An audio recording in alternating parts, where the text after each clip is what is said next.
فبأي آلاء ربكما تكذبان۔ اللہ سے جڑنے کے لیے نماز ہے کہ نماز پہلی امتوں کو 2 نماز ہیں، ہمیں 5۔ پہلی امتوں کی مسجد کوئی نہیں، ہماری مسجد۔ پہلی امتوں کی اذان کوئی نہیں، ہمیں اذان ملی۔ اور اذان اتنا بڑا عمل بنا دیا میرے نبی نے کہ آپ نے فرمایا کہ اذان دینے والا قیامت کے دن سب سے اونچے مقام پر کھڑا ہوگا۔ حضرت علی فرمایا کرتے تھے کاش میں اللہ کے نبی سے حسن حسین کے لیے مسجد نبوی کی اذان مانگ لیتا، یہ حضرت علی فرمایا کرتے تھے۔ اور جنگ قادسیہ میں مؤذن زخمی ہو گیا تو اذان دینے کے شوق میں سردار آپس میں الجھ گئے، کہتا میں دوں گا، کہتا میں دوں گا۔ پھر قرہ اندازی ہوئی، جس کا نام نکلا اس نے اذان دی۔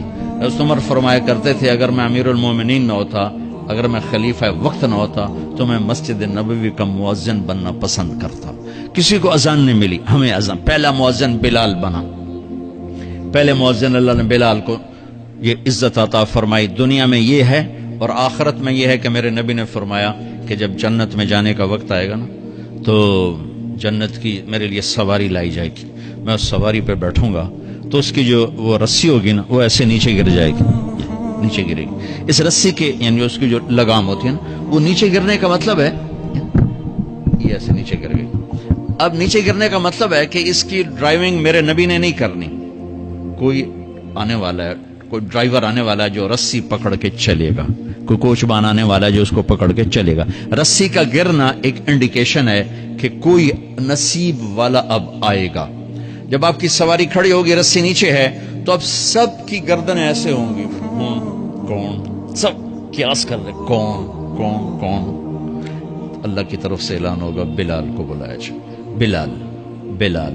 تو بلال آپ کی سواری کی لگام پکڑیں گے اور آپ نے فرمایا کہ سب سے پہلے میں جنت میں جاؤں گا اور بلال میرے ساتھ ہوگا، میری سواری کی لگام پکڑے ہو جائے گا۔ تو ہمیں اذان ملی، کسی امت کو اذان نہیں ملی۔ ہمیں 5 نمازیں ملی، کسی امت کو نمازیں نہیں۔ 2 نمازیں، ایک فجر کی 2 رکعت، عصر کی 2 رکعت۔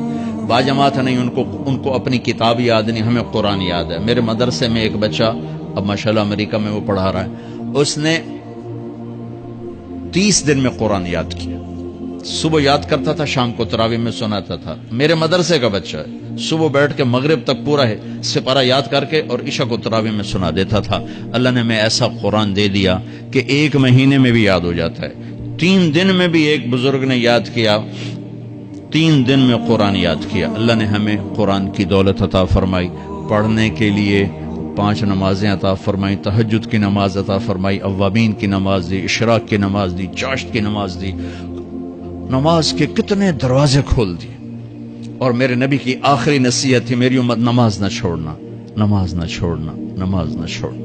اور اس 14 صدی میں کوئی موقع ہے نماز چھوڑنے کا تو وہ میرے نبی کے نواسے کی کربلا کا ہے کہ جب ظلم بھی انتہا پر تھا اور مظلوم بھی اپنی آخری حدوں پر تھا، اور کائنات نے نہ ایسا ظلم دیکھا، نہ ایسے مظلوم دیکھے، نہ ایسی پاکیزہ ہستیاں دیکھی، نہ ایسے درندے دیکھے۔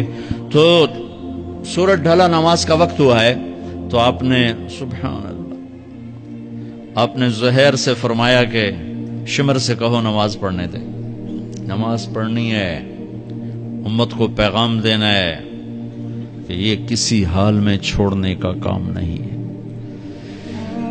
تو انہوں نے آگے بڑھ کے شمر سے کہا نماز پڑھنے دو، انہوں نے کہا نہیں نماز نہیں پڑھنے دیں گے، ہماری تلوار چلے گی۔ انہوں نے واپس آ کر کہا جی وہ کہہ رہے ہیں ہم جنگ نہیں روکیں گے، تلوار چلے گی۔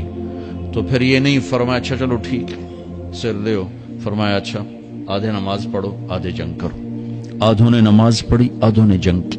پھر انہوں نے جنگ کی اور پہلوں نے نماز پڑھی، اور عصر سے پہلے سب کے سر کٹ کے نیزوں پہ چڑھ گئے۔ یہ وہ ہستیاں ہیں جن کو میرے نبی نے کہا میری آنکھوں کی ٹھنڈک حسن حسین، میرے جگر کے ٹکڑے، میرے جنت کے پھول، پتہ نہیں کیا کیا تشبیہات دی ہیں میرے نبی نے۔ اب جنت کے نوجوانوں کے سردار حسن اور حسین۔ اور پھر نماز نہیں چھوڑی۔ ان کو جنت کی بشارت تو ماں کے دودھ پیتے مل گئی تھی، کربلا کی وجہ سے نہیں ملی سرداری ان کو، وہ تو ان کے سر کا صحرا ہے الگ۔ ان کو سرداری جنت کے ملی ماں کا دودھ پیتے ہوئے کہ جنت کے نوجوانوں کے سردار ہیں حسن اور حسین۔ نماز نہیں چھوڑی۔ میرے عزیزو نماز نہ چھوڑو. اللہ کا شکر ہے میں آپ بچوں کو دیکھ کے مجھے اپنا کالج کا دور یاد آ رہا ہے. ہمارے دور میں ایک نعیم الدین صاحب گورنمنٹ کالج لاہور میں تبلیغ کا کام کرتے تھے اور وہ اکیلے ہی نماز پڑھتے تھے, کوئی نمازی نہیں ہوتا تھا